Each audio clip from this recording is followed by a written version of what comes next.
Hi friends, welcome to my channel. Yamini కోపంగా తన భర్తతో అరుస్తూ ఉంటుంది. నన్ను అవమానించిన వాళ్ళని నా ఇంట్లోకి ఎలా రాణిస్తాను? అయినా సిగ్గు లేకుండా వాళ్ళెలా వస్తారు? నేను పెళ్ళికి ఎలా ఒప్పుకుంటాను? ఈ పెళ్ళి జరగడానికి వీల్లేదు, నేను ఒప్పుకోను. ఆ శ్రావ్యని కోడలుగా నేను ఒప్పుకోను.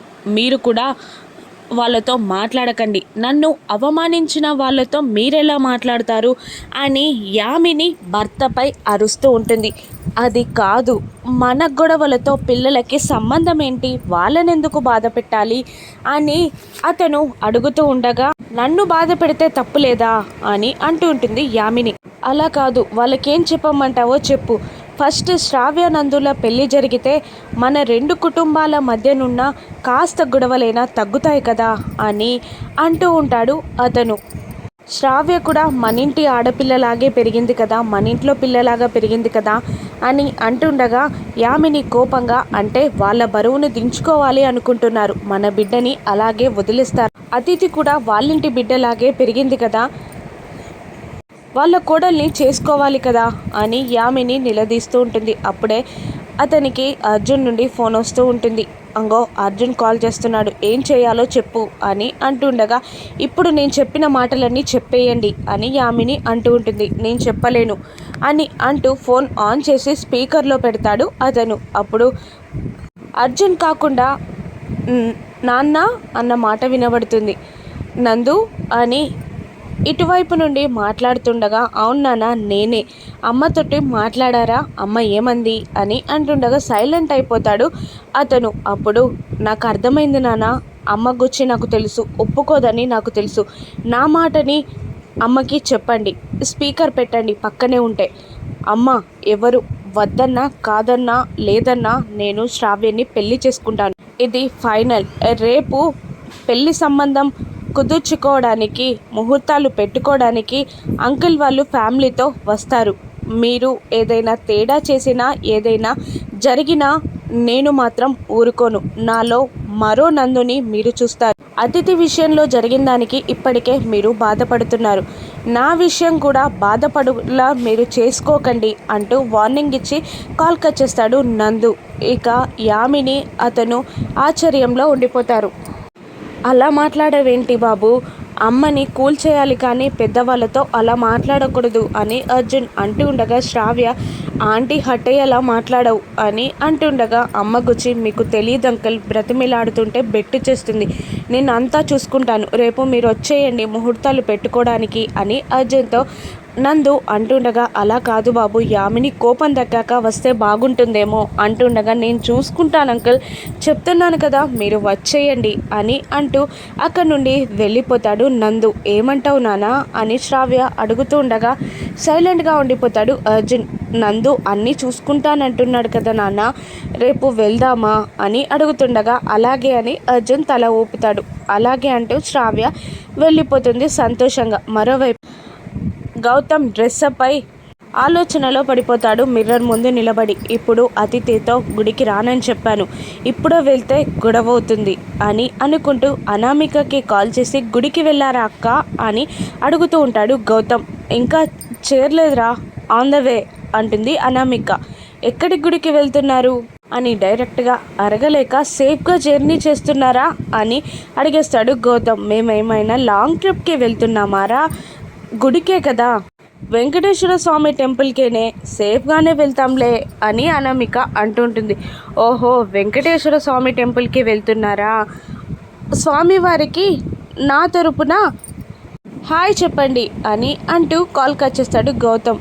ఏంటంట అని పక్కనున్న అతిథి అడుగుతూ ఉండగా, ఏదేదో అడుగుతున్నాడు, సేఫ్ జర్నీ అని చెప్తున్నాడు, వెంకటేశ్వర స్వామికి టెంపుల్కి వెళ్తున్నామని చెప్తే హాయ్ చెప్పమన్నాడు అని అనామిక అయోమయంగా అంటుండగా, అవునా, అయినా ఇప్పుడు మనం వెంకటేశ్వర స్వామి టెంపుల్కి వెళ్తున్నామా అని అతిథి అడుగుతుంటుంది. అవును కాదా, ఎందుకు అలా అడిగావు అంటుండగా, లేదు గౌతమ్తో పెళ్ళి ఆగిపోయినప్పటి నుంచి ఇద్దరు భార్యలున్న దేవునికి మొక్కుకోవద్దని నా మనసులో డిసైడ్ అయ్యా, రాములవారి టెంపుల్కే వెళ్దాం బాబు, రాములవారి టెంపుల్కి తీసుకెళ్ళు అని డ్రైవర్కి చెప్తూ ఉంటుంది అతిథి.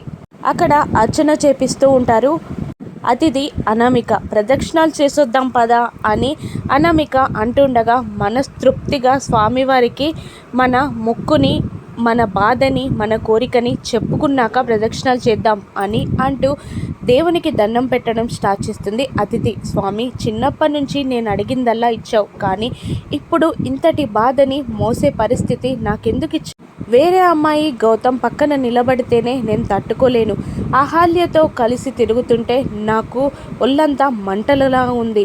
ఎలాగైనా సరే వాళ్ళిద్దరిని విడదీసి నాకు గౌతమ్కి పెళ్లి చేయి స్వామి, నీ కళ్యాణం చేసి మేము కళ్యాణం చేసుకుంటాం అని మొక్కేసుకుంటూ ఉంటుంది అతిథి.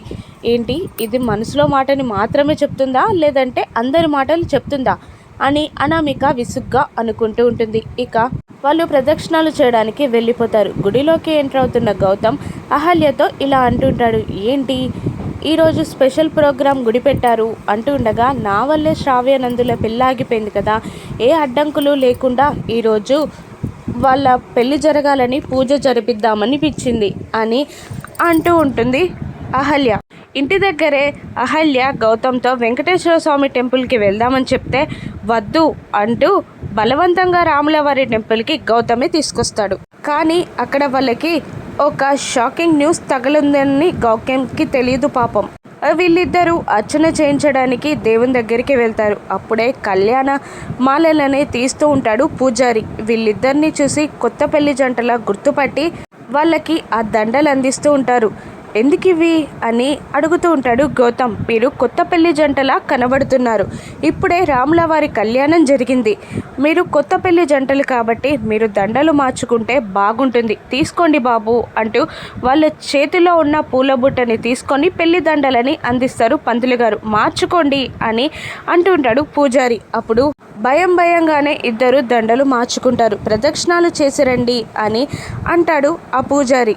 ఇక ప్రదక్షిణాలకి వెళ్తూ ఉంటారు అహల్య గౌతమ్. ముందు అతిథి అనామిక నడుస్తూ ఉండగా వెనకాలే గౌతమ్ అహల్య వెళ్తూ ఉంటారు. మరోవైపు బంగారాజు అహల్య ఫోటో కోసం ఆలోచిస్తూ ఉండగా బుల్లబ్బాయి ఫోన్లో ఉన్నట్టు గుర్తొస్తుంది. బుల్లబ్బాయి ఫోన్ నుండి అహల్య ఫోటో తీసుకోవడం ఎలాగా అని ఆలోచిస్తూ ఉంటాడు బంగారాజు. ఇక ప్రదక్షిణలు పూర్తి చేసి అర్చన చేయమని అతిథి అడుగుతుండగా ఇప్పుడే ఒక చూడముచ్చటి జంట వచ్చింది, అందరికీ కలిపి చేస్తాను అని పంతులు గారు అంటుంటారు. ఎవరా జంట అని అనామిక అడుగుతుండగా అదిగో అంటూ అహల్య గౌతమ్లని చూపిస్తాడు పంతులు గారు. అహల్య గౌతమ్లు దండలు మార్చుకోవడం చూసి షాక్తో గురైపోతుంది అతిథి. గోత్రనామాలు అడిగి పూజ పూర్తి చేసి అందరికీ శటకోపం పెట్టి ప్రసాదాన్ని అందిస్తారు పంతులు. హారతి తీసుకోవడానికి కూడా షాకింగ్గా అలాగే చూస్తూ ఉండిపోతుంది అతిథి. అనామికే అతిథి కళ్ళకి హారతి అద్దుతుంది. ఇక హారతి అయిపోయాక భయంగా అక్కడి నుండి బయటికి వెళ్తూ ఉంటారు గౌతమ్ అహల్య. వెంటాలే పడుతూ ఇలా అంటుంటుంది అతిథి, గౌతమ్ నాతో గుడికి రమ్మంటే టైం లేదు, ఏదో మెడికల్ రిపోర్ట్ అన్నావు, దాంతో రావడానికి మాత్రం నీకు టైం ఉందా అని నిలదీస్తూ ఉంటుంది అతిథి. అయ్యో అతిథి గారు, అలా కాదు, మిమ్మల్ని గుడికి తీసుకెళ్ళలేదని నాకు తెలీదు అని అంటూ ఉంటుంది అహల్య. నీకు మా అక్క తోడుగా ఉంది, పాపం తనకి ఎవరు తోడుగా లేరు కదా అతిథి అని గౌతమ్ అంటూ ఉంటాడు. నీ వల్లే నాకు గౌతమ్ దూరం అవుతున్నారు అని అహల్య ని తిడుతూ ఉంటుంది అతిథి. తన తప్పేమీ లేదు అని గౌతమ్ అంటుండగా ఎవరి తప్పు లేదు, నా తప్పే ఉంది అని అతిథి అంటూ ఉంటుంది. అసలు నిన్ను కాశ్మీర్కి పంపించడమే నా తప్పు అని అంటూ ఉండగా ఇప్పుడు ఇక్కడికి వచ్చింది పర్పస్ వేరే. అతిథి శ్రావ్యానందుల పెళ్ళి అని ఏదో చెప్పబోతుండగా ఓహో బాగా నాటకాలు ఆడుతున్నావు అని అతిథి అంటూ ఉంటుంది. ఈ గొడవ ఎక్కడి దాకా ముదురుతుంది? రేపు యామిని ఇంట్లో పెళ్లి ముహూర్తాలు కరెక్ట్గా పెట్టుకుంటారా? ఏదైనా గొడవ జరుగుతుందా? అహల్యని యామిని ఇంట్లో బంగారాజు చూస్తాడా? రాను ఎపిసోడ్స్లో చూద్దాం. Thank you for watching.